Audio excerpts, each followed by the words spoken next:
sedang berada di Rahmat Museum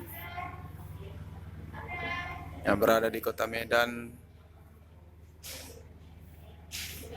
Ini adalah binatang-binatang yang sengaja diawetkan oleh museum ini, dan menurut keterangan daripada pemilik atau karyawan daripada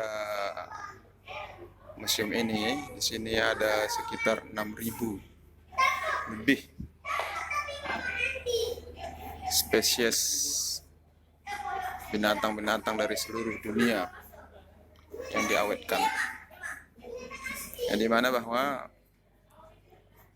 binatang-binatang ini diawetkan setelah binatang ini sudah mati, bukan dalam keadaan hidup baru dimatikan, tapi memang dia sudah mati, lalu kemudian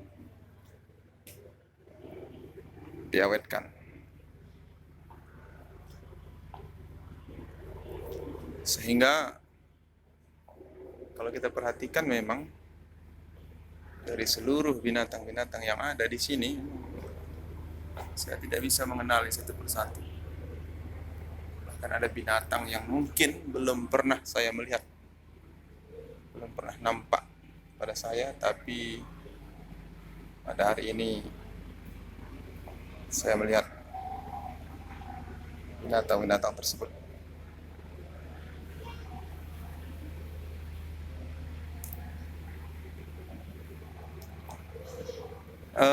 Tiket masuk ke dalam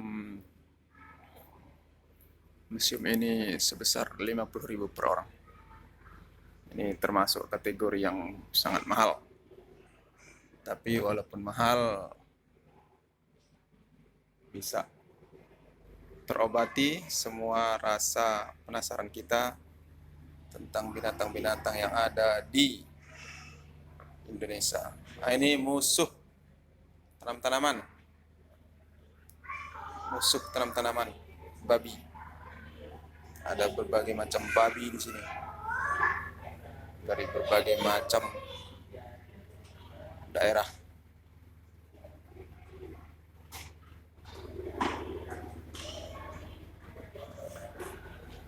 Di pemandangan sungguh sangat menakjubkan. Ini lokasinya sangat luas, ada sekitar 1 hektar mungkin ya. Jadi untuk berkeliling di sini memang agak melelahkan. Nah, ada beberapa lantai sampai ke lantai atas sana. Dan insya Allah kita akan naik. Demikian. Assalamualaikum.